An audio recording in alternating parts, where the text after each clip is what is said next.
Hi, everybody. My name is Ian Mendes. I think a lot of hockey fans probably know who I am. I get to cover the NHL and the Ottawa Senators for a regular basis. Been covering hockey for about 20 some odd years. But the true passion for me, in fact, I even have it in my Twitter bio.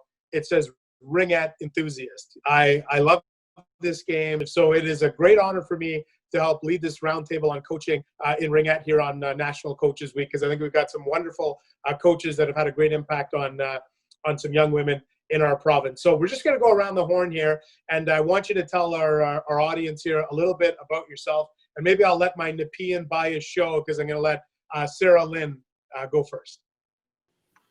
Yeah, I'm Sarah-Lynne Begin. I've been playing for just almost 20 years, and I've been coaching for 8 now.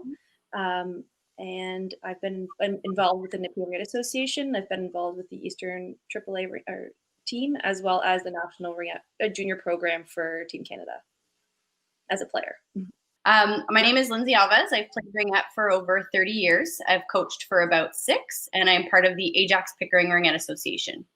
Amy German. I'm with the Burlington Ringette Association. I've played for over, I'm only going to say 35 plus years, so I don't age myself any further.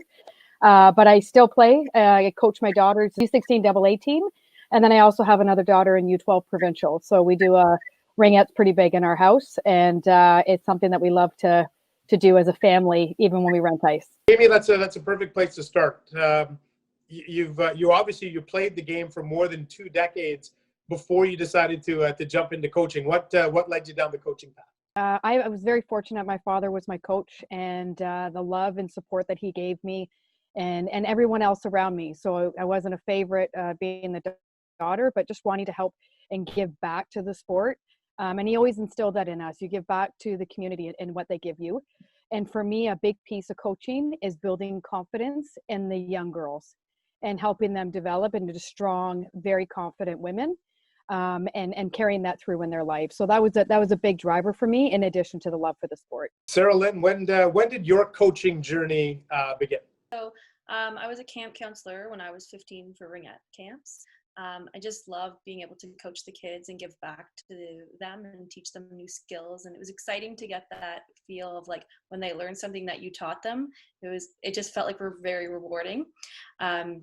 So that kind of took my way into the coaching path.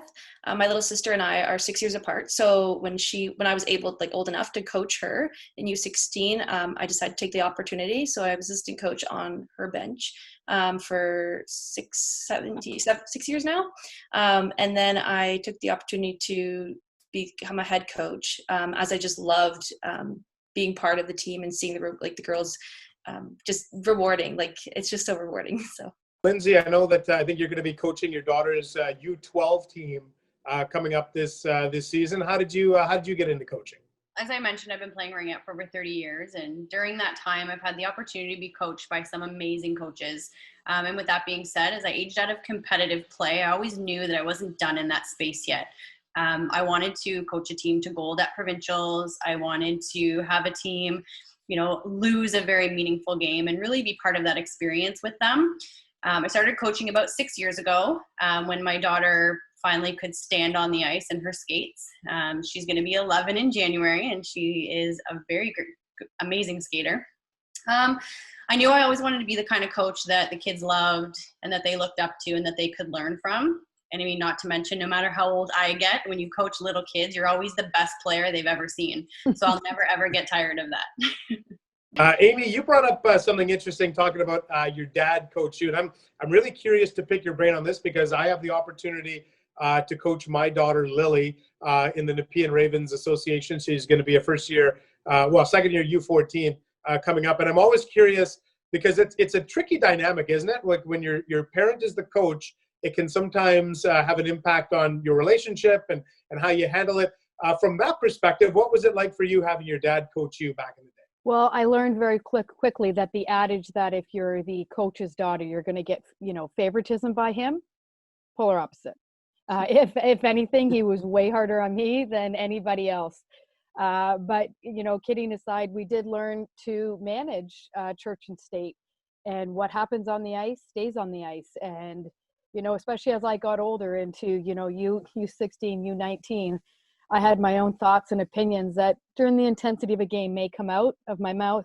And we always treated him with that respect. And the minute we left the rink, then we were father and daughter again. And the minute we stepped in the rink, it was coach and player, no different than anybody else. Even though I will say he was a little bit harder on me at practice. I didn't get away with as much. Truth be told. And Lindsay, right now you've got the opportunity to coach your own daughter, and how do you find that? Like, that's one of the things I struggle with. Like, I want to make sure, like, and probably to Amy's point, I make sure my daughter doesn't get the extra shift or doesn't get those extra opportunities. I try really hard to make sure.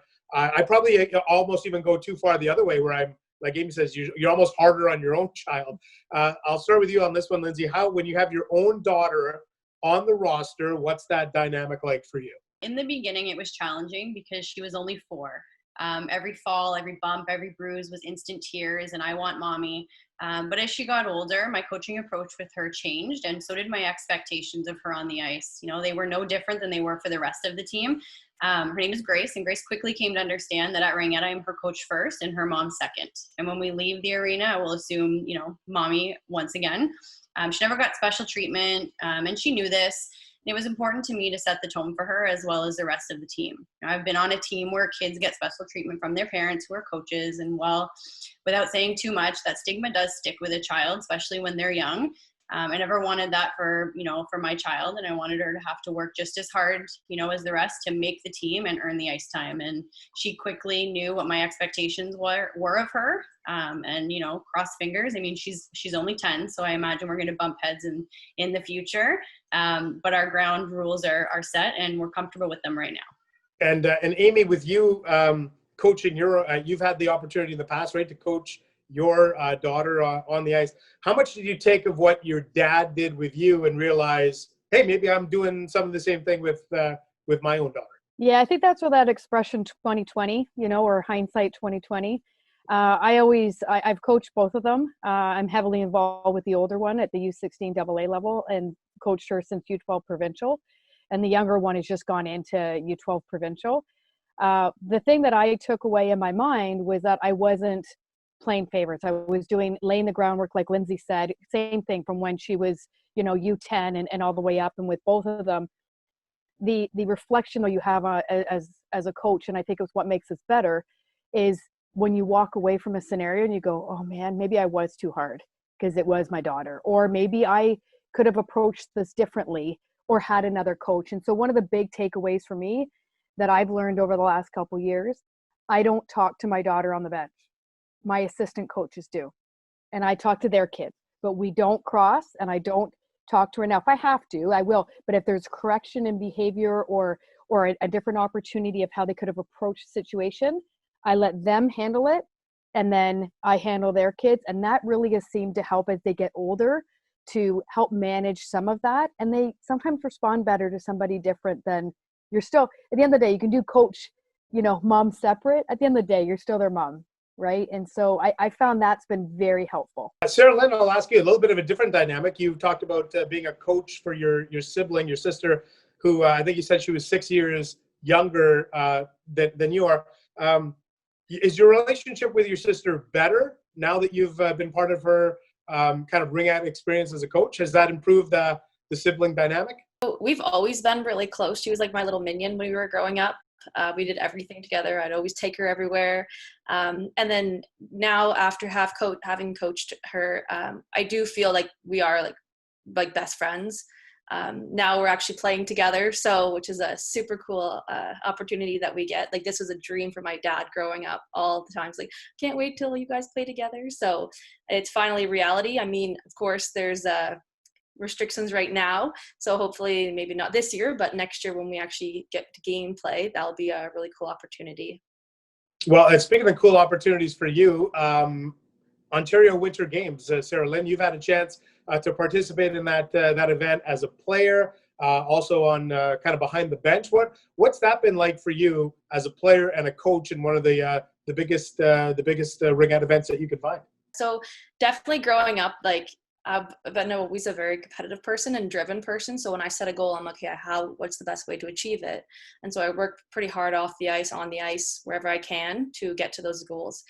So when reaching the opportunity to play in Ontario Winter Games and being successful at the games was obviously a phenomenal opportunity for me and experience as well. So coming kind of back into the coaching, having the opportunity to experience winning the games as a player and now being able to give back and share my experience with the players, with the team I was chosen that we won this past season.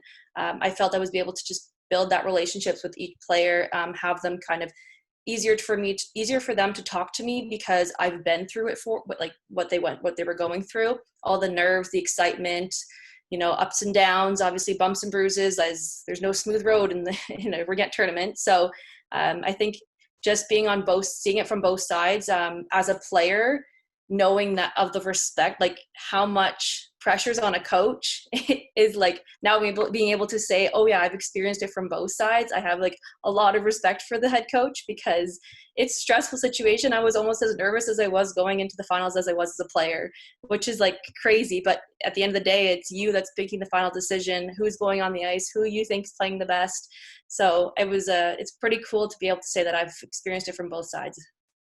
And maybe we can segue from that where you're talking about, the competitive nature and competitive ringette. And look, I coach regional ringette here, kind of at the rec level. And if I'm not mistaken, Lindsay, that at this stage of the game, that's what you're coaching, right? Regional ringette. So I want to ask you a little bit about that and the importance of that level of ringette. And maybe it's not that these young women are going to end up playing for Ontario or representing their region or representing Canada, but what's the value and the importance of regional level ringette?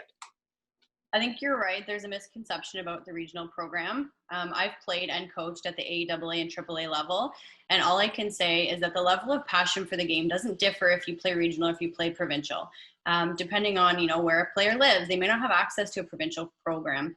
Last year, I had the pleasure of coaching a player that came out of Kingston who had played regional for her entire ringette career. So we're talking, almost 20 years.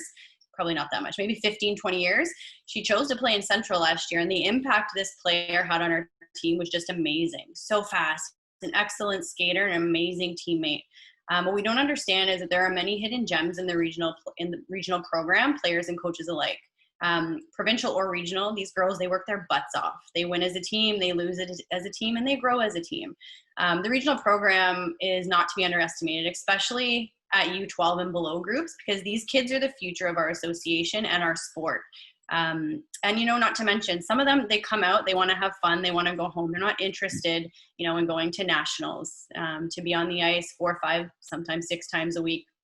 They really just want to come, have fun, get together with their friends and create those bonds. But they win just as hard and they lose just as hard. Amy, time for you to get, you may be too humble for this, but time to put you in the spotlight here, Amy. You won the 2019-2020 Provincial Coach of the Year Award. What did that mean to you? I honestly have been thinking about this, and there's not the right words I can put towards it. I was nominated by a player, one that I've coached for a number of years. We've won provincials together with me as the coach. We were a development U16 AA team last year, so there were challenges because we really only had 2 players that had ever played AA, 3 before on the team. Everybody else came out of the U14A that had won provincials. And it was challenging. And to get that award after that year and then have the year cut off short because of COVID, and the kids so devastated because we were starting to compete. We had already beat a team in provincials that we had gotten slaughtered to. Our first game, 13-1, we lost. And the girls always kept their heads high and moved forward. So for them to go through that challenge and have a player nominate me and think of me that way was everything I want to give back. I don't want the award for the accolades. I want it to know it means so much to me that I mean that much to somebody and I've made a difference in their life. And that is huge. And I really can't. It's like winning an emotional lottery. Winning provincials was amazing, absolutely amazing. This was like a whole new level. Yeah, I love that term, winning an emotional lottery. I think that's how a lot of us feel when we get behind the bench with these young women. Now, did you get a fit? I need to know this just out of curiosity. Like, is it a physical award? And if so, like, where is this on display? Like on top of your mantle on the fireplace, or like where is this award? So it is an award. It's a beautiful glass kind of plaque, and it's a rink, and it's got all the etching and the ringette lines in it, which I love. And it's all glass. And yes, it's on my mantle. And one of my parents handed me a pair of white gloves. So if anybody wants to touch it, like the Stanley Cup, they have to put the gloves on. I love it. That's amazing. So look, let's talk a little bit about philosophies with coaching. And, for me, again, this is my third year coaching. The one kind of mantra I always have, and it's similar to what Lindsay's talking about, because I coach the regional level. So my goal, my philosophy is very simple. Every year, it's my goal that at the end of the year, these girls want to sign up and play Ringette again. I feel like if they come back the following September and say, you know what, I want to play Ringette again, I feel like as a coach, I've done my job. And that's to engage them and to sort of encourage them to come back and play. So that's always my philosophy. So why don't we go around the horn here?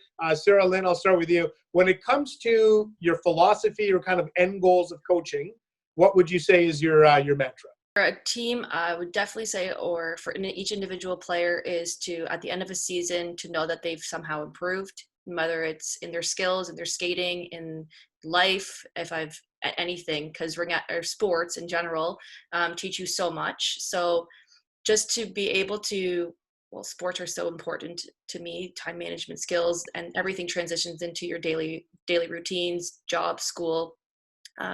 So just to know that at the end of big season, whatever, whether it's a week, even just a camps, that they've learned something and they can take it away, and that's me kind of reassuring that I've done my job at the end of the day. Lindsay, if I pose that same question to you about maybe what's the end goal, or what's your philosophy when it comes to coaching? I want kids to have a safe space where they can go play a game they love, learn something new, meet friends, foster lifelong relationships. If a player wants to aim for competitive play, then I'll do everything I can to help push them in that direction. And if they want to compete at the regional level, then making sure that they know that is just as important and rewarding as provincial caliber Ringette. But mostly just to come out and have fun. Amy, I know that your whole goal is to win as much hardware as possible and put it up on your mantle. But in all seriousness, when I ask you about your philosophy with coaching, do you have a tagline? Do you have an approach or a certain philosophy that you'd like to adopt? Yeah, I will give the example of a year that, we went to U12 PP and we went to provincials and we did so well. We won the Southern region, everything else, and we got to provincial and we didn't do so well. And my philosophy with the girls, and I echo Sarah and Lindsay for everything about fun, relationships, friendships, confidence. At the end of the day, winning isn't always measured on the scoreboard. A lot of times it's measured without. And some teams you're going to lose against because they're just a better team. And that's okay. But if you lose by 5 first game and you lost by 3 the next, that's success to me. So I try and teach the kids it's not always measured on the scoreboard. Yes, it's what you see, but what you put in and the fun you have doing it, that's what's important. And those friendships you take away. Lindsay and Sarah, same thing. I'm sure you've been to every wedding, every baby shower, every, whatever with your girls. And I still play with my girls, and there's a reason. And that is what I want these girls to walk away with as well. Amy, it's interesting you bring up the fact that, you can't measure success always with the scoreboard, because I think we're headed to, at least for the next 3 months, an era where we're not going to have games, at least in the province of Ontario. So I want to talk a little bit about the challenges of coaching in the pandemic. And I think we've probably all read those Return to Ringette guidelines back and forth in every which way possible. So Lindsay, what's the specific challenge that you foresee from now until when we're going to be able to get back to quote unquote normal as Ringette coaches? It's really hard to say right now. Everything is just so unpredictable. Our group got back on the ice last week, and they're, again, U12 players. So they're just excited to get out and see their friends. And a lot of them don't fully understand what's going on as it relates to COVID. They feel an extra sense of safety with their helmets on. They want to play. They want to get close to their buddies that they haven't seen all summer. So it's just reinforcing, that there is a safety aspect to this and we need to keep apart. But the biggest challenge I think that we have faced in the last week being back on the ice is just adapting to the new normal. How do we adapt our drills? How do we adapt our gameplay on the ice to make sure that we're following the guidelines that we've been asked to follow? But it's a work in progress. We're in the beginning of it, and we're confident that, everybody will get comfortable and we'll give the kids an excellent season regardless of the restrictions that have been placed on us. Sarah-Lynne, I think it's going to be interesting because in the last 6 weeks or so, I've rented a bunch of ice in Ottawa just on my own, and then we've invited the girls to come out just for some light skating and stuff. And the biggest challenge for us is we keep blowing down, hey, social distancing. You can't check each other. And this is regional level. So Sarah-Lynne, I'll ask you, how hard is it going to be? Is it for right now, there's no contact and no checking and nothing like that. When it is in your DNA as a competitive player to check, can we play games? And as coaches, can we have drills with physical distancing and kind of rewire these girls in the next few weeks? Yeah, so for me, Ringette is based off of the basic skills, right? So you can never practice stabbing, passing, shooting, those those type of skills enough, right? So there's tons of passing, stabbing, shooting drills that are going to allow you to have that social distance. Again, skating is a huge aspect of the sport, right? So that's another skill that you can do a lot of practice, social distancing as well. I think this is a good opportunity to have it. I don't know where the season's going to be going, if there's even going to be a season. As of right now, we won't even, the earliest we could play would be January if everything stays as smoothly, but we don't know again, right? So it is a good opportunity to have a development year. Again, working on those basic skills. If you can get really good at passing and stabbing and shooting, then it's just going to it's just going to make you that much of a better player. Again, game decision plays or ideas of, decisions when you're decision making is what I should say, on the ice is another important skill to have as well. So there's lots of opportunities where you could kind of have the players in a social distance aspect. And if these players here, well, where would you pass it in this situation? And again, from the little U8s bunnies all the way to U19, I see it all. So it is definitely difficult, but definitely going back to your point, being a competitive player, it is extremely hard to keep that social distance on the ice, because it's normal to just go out on the ice and battle for the ring and work hard no matter what drill you're working, what you're doing. And if you're knowing you can't do a battle drill, if you want to play a game against each other, you can't do that right now. It's definitely restricting, but then at the end of the day, you kind of reflect and think, okay, well, the drills that we're doing is only going to make me better at those certain skills in the sport, which eventually will transition into gameplay. Because again, they're the basic skills. So that's going to help you build those different decision-making ideas, shooting, etc. Amy, I love what Sarah-Lynne said, saying this is going to be a development year. So I don't know if you've already altered your practice plans or whatnot, but down there in the Halton region, what are your practice plans starting to look like for this upcoming COVID era of Ringette? Yeah, so because there's no team formation, I have the cohort of the U16s, what they do consider competitive, so whoever registered for A or AA. But we have ice time for the next 3 weeks as the city releases it. The first 3 weeks will be about edge work and skating and getting the rust off the blades, if you will, because it's been a long time, with the basic skills, stabbing, shooting, everything else, and then putting some fun into it. So while you might not be able to scrimmage and crash the triangle, you can come up with some pretty fun, breakaway drills where you keep your distance, but the goalies get practice and all that. And the girls love that competitive nature. You throw some fun into it. If you miss the net, you have to do a push-up, like something like that. And so trying to keep both of those aspects, because I agree with Lindsay and Sarah, it's early days. And the other piece is you are going to have to adapt, but you got to go back to the basics. And even without COVID, we'd be doing the basics right now. So it's really more about, there's no team formation. So I think it's good for a lot of the other kids that always wanted to play, look at maybe AA and didn't make. Now is an opportunity. They're going to be with that cohort And so maybe there's an opportunity for them. So something good can come out of this. As we wrap up this conversation here, it's National Coaches Week, and that's the biggest reason why we decided to get together here and celebrate coaches like the three of you, but also give an opportunity to talk about a coach that's had a positive impact on your lives. And look, for me, I got into coaching because of a gentleman by the name of Jason Churchill, who coaches with the Nepean Ravens, was my daughter Lily's first coach, and his infectious enthusiasm for the sport, I glommed onto it. And I'm telling you, I would never have, 3 years ago, if you told me, hey, Ian, you're going to be a Ringette coach, I'd be like, what are you talking about? Like, there's no way that's going to happen. And here I am. I love it. But it's because of the positivity and enthusiasm that I got from Jason Churchill, who was the coach that really impacted me. And I think everybody who's ever been behind the bench, you have that one person that's kind of pushed you into coaching, and that's somebody. And maybe, Amy, for you, I'll start with you on this one. Maybe it was your dad because he was behind the bench with you, but who was the coach that you felt like, you know what, that was the coach that that influenced me in the most significant way? Hands down. I mean, my dad coached me since I was, oh my gosh, back in the petite days, ladies, if you remember that.